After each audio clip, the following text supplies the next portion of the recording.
Hello friend, आप लोग का आपका अपना YouTube channel Bihari fundamental of science पर बहुत बहुत स्वागत है। तो आज के इस क्लास में मैं आप सभी के लिए क्लास 12th हिंदी दिगंत भाग 2 का अध्याय नंबर 8 लेके आए हैं। और आप लोग को इस वीडियो में आप लोग को क्या करेंगे, पूरा ऑब्जेक्टिव क्वेश्चन कंप्लीट करा देंगे। उसके बाद इसका जो सब्जेक्टिव क्वेश्चन है वो कंप्लीट करवा देंगे। तो आप लोग इस वीडियो को शुरू से अंतिम तक जरूर देखिएगा। और चैनल पर पहली बार आया तो चैनल को सब्सक्राइब कर दीजिए। लेखक परिचय, सारांश और महत्वपूर्ण वन लाइनर्स हम कंप्लीट कराएंगे। और इसके बाद 2 नंबर वाला सब्जेक्टिव है उसको भी हम कराएंगे। तो देखिए, पहले हम लोग समझते हैं सिपाही की माँ क्या है। तो सिपाही की माँ पाठ की कौन सी विद्या है। तो सिपाही की माँ क्या है, एक एकांकी है। क्या है, एकांकी है। आप लोग इसको याद रखिएगा कि सिपाही की माँ पाठ की कौन सी विद्या है, तो एक एकांकी है। अब इसको बाद आप लोग समझिए, सिपाही के माँ के लेखक कौन है, तो मोहन राकेश है। तो क्या है, मोहन राकेश। तो इसको आप लोग याद जरूर कर लीजिएगा। अब हम लोग क्या समझते हैं, अब हम लोग समझते हैं लेखक परिचय। लेखक परिचय, तो लेखक कौन हो जाएगा, तो लेखक इसका है मोहन राकेश। और इनका पूरा नाम क्या था, पूरा नाम मोहन राकेश था और वास्तविक नाम मदन मोहन गुगलानी था। तो इसको याद रखिएगा। ये है जो ऑब्जेक्टिव के लिए क्या है, काफ़ी ज़्यादा इम्पोर्टेंट है। पूरा नाम क्या है, मोहन राकेश, वास्तविक नाम मदन मोहन गुगलानी है। और इनका जन्म कब हुआ था, 8 जनवरी 1925 ईस्वी को मदन मोहन गली, अमृतसर पंजाब। मदन मोहन गली कहाँ, अमृतसर पंजाब में इनका जन्म हुआ था। और निधन कब हुआ था, तो 3 दिसंबर 1972 को इनका निधन हुआ था। कब, 3 दिसंबर 1972 को इनका क्या हुआ था, निधन हुआ था। तो इसको आप लोग याद रखिएगा। क्या करना है, आप लोगों को याद रखना है। उसके बाद अब हम आप लोग को समझाते हैं इनका शिक्षा, मतलब ये कहाँ तक पढ़े थे। तो शिक्षा का बात कर ले तो पंजाब विश्वविद्यालय से हिंदी और संस्कृत में एमए की उपाधि। पंजाब विश्वविद्यालय है ना, तो वहाँ से हिंदी और संस्कृत में ना एमए किए थे। क्या किए थे, हिंदी और संस्कृत में एमए किए थे। तो इसको आप लोग याद रख लीजिएगा। और इनका प्रमुख नाटक क्या है, आषाढ़ का एक दिन। आषाढ़ का एक दिन है जो 1958 ईस्वी में क्या हुआ था, प्रसिद्ध हुआ था। उसके बाद लहरों के राजहंस है 1963 में प्रसिद्ध हुआ था। आधे अधूरे 1969 को हुआ था इनका प्रसिद्ध। तो ऐसा है जो प्रमुख नाटक इनका है, जो काफ़ी ज़्यादा इम्पोर्टेंट है। और यहाँ से सीधे सीधे 1 नंबर वाला सवाल आप लोग के बोर्ड एग्जाम में क्या करता है, पूछ देता है। अब इनका देखिए प्रमुख उपन्यास अंधेरे कमरे कब हुआ था, 1961 को इनका प्रसिद्ध हुआ था। न आने वाला कल कब हुआ था, 1968 को। और क्या है यहाँ पर, अंतराल 1972 को फेमस हुआ था। इनका ऐसा क्या है, प्रमुख उपन्यास है। और ऐसे इम्पोर्टेंट है, जो इम्पोर्टेंट है उसी को हम लोग किया है। अब आप लोग के पास ज़्यादा दिन का टाइम नहीं है और आप लोग को इतना ही महीना में क्या करना है, एकदम पूरा जी जान लगा देना है। करो या मरो का नारा आप लोग पढ़े होंगे गांधी जी का, तो ही आप लोग को क्या कर देना है, लगा देना है। देखिए, अब इनका कहानी संग्रह क्या था, इंसान के खंडहर कब, 1950 को फेमस हुए। नए बादल 1957 को, जानवर 1958 को फेमस हुए। एक और जिंदगी 1961 को, फौलाद का आकाश 1966 को फेमस हुआ। तो ऐसा है जो क्या करना है, याद कर लेना। उसके बाद यात्रा वृत्तांत आखिरी चट्टान तक 1953 तक। उसके बाद इनका है साहित्यिक विशेषता, हिंदी साहित्य के आधुनिक काल में नई कहानी आंदोलन के प्रमुख प्रवर्तकों और हस्ताक्षर माने जाते हैं। तो इस सभी को आप लोग याद जरूर कर लीजिएगा। और अभी तक PDF नहीं लिए है तो आप लोग, हमारा नंबर है 62 023 38 462। अगर आप लोग इस पर मैसेज करेंगे हाय लिख के, व्हाट्सएप पर मैसेज करिएगा, कॉल तो नहीं लगेगा। तो आप लोग को बिल्कुल फ्री में PDF मिल जाएगा। हम एक बार और अच्छा से नंबर क्या कर देते हैं, लिख देते हैं। आप लोग नंबर नोट कर लीजिए, 62 023 38 462। आप लोग इस नंबर पर कांटेक्ट कर लीजिएगा, 62 023 38 462। बिल्कुल फ्री में PDF हम आप लोग को प्रोवाइड कर देंगे। अब हम लोग क्या समझते हैं, पाठ का सारांश। सिपाही के माँ सारांश कितना नंबर में, 5 नंबर में आपके बोर्ड एग्जाम में सारांश पूछता है। तो इसको आप लोग समझिए। देखिए, अब हम लोग पाठ के सारांश को समझते हैं। सिपाही की माँ मोहन राकेश की एक प्रसिद्ध एकांकी है। सिपाही की माँ है ना, जो मोहन राकेश की एक प्रसिद्ध एकांकी है। जो उनकी एकांकी संग्रह अंडे के छिलके तथा अन्य एकांकी से क्या है, ली गई है।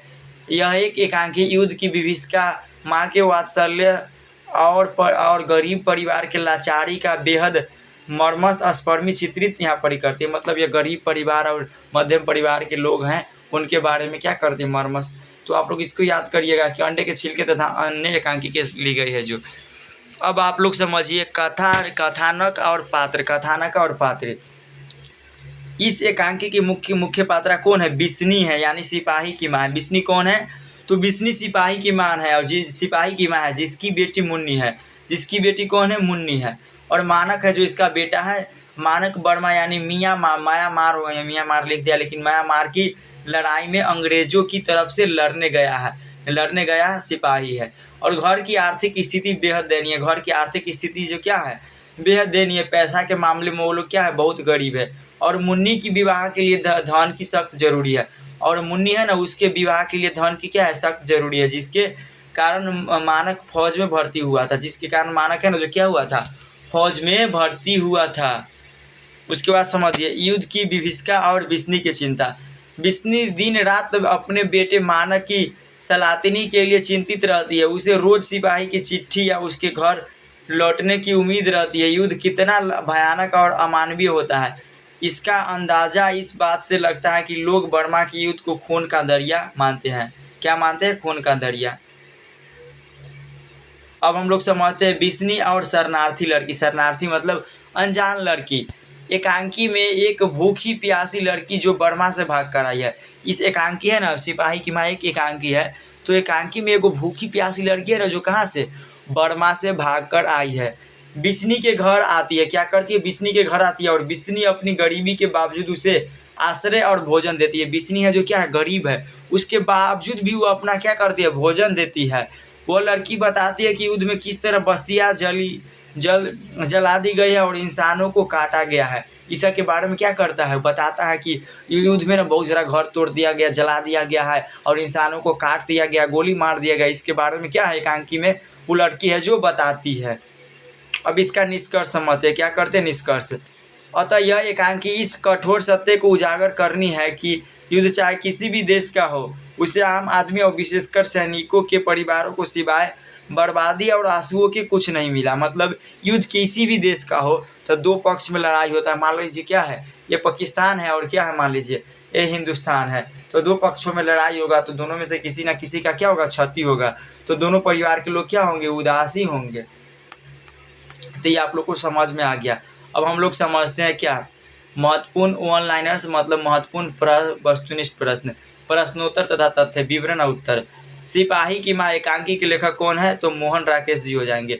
सिपाही की माँ किस पुस्तक या संग्रह से ली गई है? अंडे के छिलके तथा अन्य एकांकी से। मोहन राकेश हिंदी साहित्य के किस आंदोलन के प्रमुख हस्ताक्षर थे? तो नई कहानी आंदोलन के। अगला समझिए, एकांकी की मुख्य पात्र बिस्नी के बेटे का नाम क्या था? तो मानक था। उसके बाद मानक युद्ध लड़ने कहा गया था तो बर्मा यानी मियाँ माया मार, यहाँ माया मार होगा। क्या हो जाएगा? माया मार हो जाएगा, माया मार। तो इसको आप लोग याद रखिएगा। मानक फौज में क्यों भर्ती हुआ था? तो अपनी बहन यानी मुन्नी की शादी के लिए पैसे जुटाने हेतु। बिस्नी की बेटी का नाम क्या था? तो मुन्नी थी। इसकी पड़ोसन का नाम क्या था? आप लोग कमेंट करिएगा। सिपाही की माँ एकांकी रस या माँ पर आधारित है, तो असरले रस और करुण रस पर है।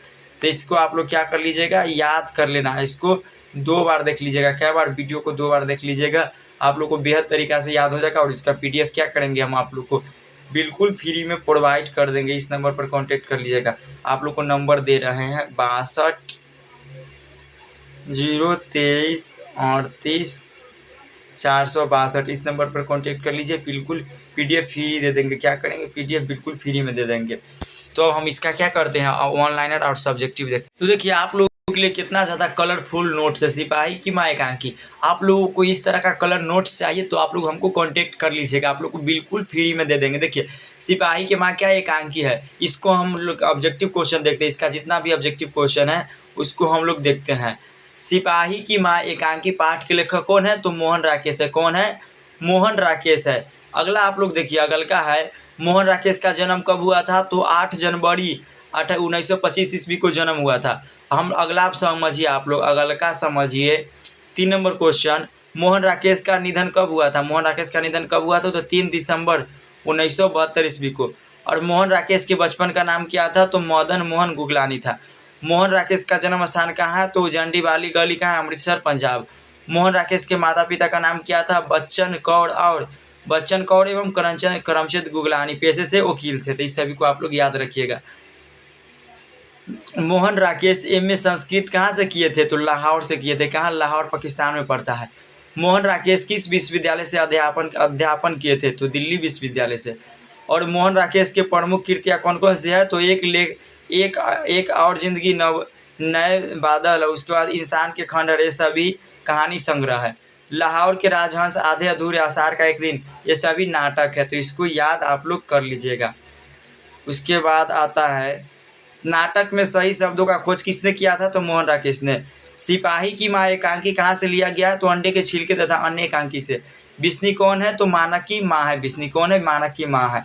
उसके बाद आप लोग समझिए मुन्नी कौन है? आप लोग समझिए मुन्नी कौन है? आप लोग 1 मिनट समझिए मुन्नी कौन है, आप लोग पहले बताइए। मुन्नी कौन है? तो मानक यानी सिपाही की बहन है और बिस्नी की बेटी है। कुंती कौन है? तो कुंती बिस्नी की पड़ोसन है। इसको याद रख लीजिएगा। दीनू कौन है? आप लोग याद करिए। दीनू कौन है? तो दीनू कुम्हार है। क्या कुम्हार है? सिपाही की माँ एकांकी में बिस्नी चारपाई के पास मोढ़े पर बैठकर क्या करती दिखाई पड़ती है? तो सूत काटती है। क्या करती है? सूत काटती है। तो इसको आप लोग याद रखिएगा। अगल का क्वेश्चन है 17 नंबर। आप लोग रुक जाइए 1 मिनट। 17 नंबर है सिपाही की माँ पाठ में कौन सी कथा वस्तु प्रस्तुत की गई है? तो माँ बेटे की। किसकी? माँ बेटे की। अगला है क्वेश्चन नंबर कितना? 18। सिपाही की माँ पाठ के अनुसार लड़ाई कहाँ हो रही है? तो बर्मा में हो रही है। अगला है 19 नंबर क्वेश्चन। मानक सिपाही के रूप में किस युद्ध में लड़ने गया था? तो द्वितीय विश्व युद्ध में। मुन्नी को किस दिन मानक की चिट्ठी आने का इंतजार रहता था? तो मंगलवार को। किस दिन? मंगलवार को। अगला है मुन्नी की उम्र कितनी वर्ष है? मुन्नी की उम्र कितनी वर्ष थी? तो 14 वर्ष थी। कितना वर्ष थी? 14 वर्ष। 14 वर्ष में ही शादी करने के लिए था। कम से कम 18 वर्ष हो जाता, उसके बाद शादी करता था। 14 ही वर्ष में टेंशन था। मुन्नी डाक गाड़ी के पीछे क्यों जाती है? तो चिट्ठी के लिए। मुन्नी की सहेली कौन थी? तो धन्नो, तारो और बंतो। सिपाही की माँ पाठ में हड्डियों का चलता फिरता ढांचा कौन है? तो दीनू कुम्हार है। बिस्निकी से कांकी के पात्र है? तो सिपाही के माँ के। कोई किसका? सिपाही के माँ। अगला क्वेश्चन है 13 दिनों तक हम लोग भूखे प्यासे जंगल के रास्ते चलते आ रहे हैं। किसने कहा? ईसाई लड़की ने। कौन कहा था? ईसाई लड़की, जिसको हम लोग अनजान लड़की बोलते हैं। अब इसका क्या वो सब्जेक्टिव क्वेश्चन है? तो मात्र 5-6 गो क्या क्वेश्चन है? 6 गो क्वेश्चन है। तो 6 क्वेश्चन को हम लोग क्या करते हैं देख लेते हैं। ऐसा क्वेश्चन है जो इम्पोर्टेंट है। क्या है? इम्पोर्टेंट है। क्वेश्चन आंसर देख लेते हैं इसका। बिस्नी और मुन्नी को किसकी प्रतीक्षा बेडाकिए किरा क्यों देखती है? तो इसका उत्तर देखिए। बिस्नी और मुन्नी को मानक की प्रतीक्षा है। किसकी प्रतीक्षा है? मानक की प्रतीक्षा है। मानक बिस्नी का इकलौता पुत्र एवं मुन्नी का क्या है? भाई है। मानक क्या है? मुन्नी का भाई है। वे डाकिए की राह मानक की चिट्ठी आने के इंतजार के कारण देखती है। वे डाकिए की राह क्यों देखती है? तो मानक की चिट्ठी आने के कारण देखती है, क्योंकि मानक युद्ध में लड़ने के लिए गया था। उनकी माँ एवं बहन हमेशा इस चिंता में रहती थी कि मानक किस हालात में होंगे। तो इसको आप लोग याद कर लीजिएगा। ये 2 नंबर वाला सवाल है और प्रत्येक साल क्या करता है? रिपीट करता है। अगला 2 नंबर सवाल समझिए। बिस्नी मानक को लड़ाई में क्यों भेजती है? बिस्नी होती है जो मानक को लड़ाई में क्यों भेजती है? तो बिस्नी मानक को लड़ाई में इसलिए भेजती है क्योंकि मुन्नी की शादी करने के लिए पैसों की क्या है? जरूरत है। अतः वो अपने पुत्र मानक को लड़ाई में भेजती है ताकि मानक को जो रुपया पैसा वेतन के रूप में मिलेगा उसे जमा करके मुन्नी की शादी किया जाए। अब अगला है बिस्नी कौन है? इसकी प्रतीक्षा करे। बिस्नी कौन है? इसकी प्रतीक्षा करे। तो बिस्नी मानक की माँ है। बिस्नी कौन है? मानक की माँ है। वह निम्न मध्यम वर्गीय क्या है? पारिवारिक महिला है। परिवार की महिला है। बिस्नी को अपने सिपाही पुत्र मानक की क्या है? प्रतीक्षा है, क्योंकि मानक युद्ध में लड़ने के लिए गया था।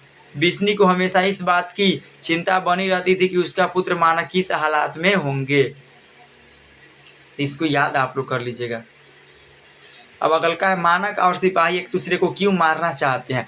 ये भी क्वेश्चन है जो इम्पोर्टेंट है। मानक है और सिपाही है ना जो एक दूसरे को क्यों मारना चाहते हैं? तो मानक बर्मा में अंग्रेजों की ओर से लड़ रहा था। मानक है जो क्या है? बिस्नी का क्या है? बेटा है, जो बर्मा में अंग्रेजों की ओर से युद्ध लड़ रहा था। और दूसरा पक्ष जापान के सैनिक थे। दोनों ही एक दूसरे के क्या थे? दुश्मन थे, क्योंकि दोनों देश के सिपाही अपने अपने देश का प्रतिनिधित्व कर रहे थे। दोनों सैनिक घायल है। घायल मानक भागकर अपने घर आ जाता है। घायल मानक होता है ना जो भागकर क्या आता है? अपना घर आ जाता है। और दूसरा सिपाही तीसरा सिपाही उसे मारने के लिए घर तक आ जाता है। उसका पीछा करता करता क्या आता है? मानक के घर तक आ जाता है। मानक को ऐसा लगता है कि दूसरा सिपाही उसे मारकर उसकी माँ और बहन का एकमात्र सहारा खत्म कर देना चाहता है। दोनों सैनिक एक दूसरे को मारकर अपने लिए सुरक्षा की व्यवस्था करना चाहता है। इसलिए मानक और सिपाही एक दूसरे को क्या करना चाहते हैं? मानक मारना चाहते हैं। क्या करते हैं? मारना चाहते हैं। बगल का देखिए कै number? 5 number question. 5 number question है, मानक स्वयं को बहसी और जानवर से भी बढ़कर क्यों कहता है? मानक है ना जो स्वयं को बहसी और जानवर से भी बढ़कर क्यों कहता है? तो मानक बर्मा में अंग्रेजों की ओर से युद्ध लड़ रहा था। मानक था जो अंग्रेजों की ओर से बर्मा में युद्ध लड़ रहा था और उनका दुश्मन यानी जापानी सैनिक है। मानक और जापानी सैनिक एक दूसरे के क्या है? घायल, एक दूसरे को घायल कर देते हैं। मानक भागता हुआ अपने घर आ जाता है। दुश्मन सैनिक उसका पीछा करता हुए वहाँ तक पहुँच जाते हैं। वह मानक को मारना चाहता है पर मानक की माँ सिपाही को रोकती है। मानक की माँ होती है जो क्या करती है?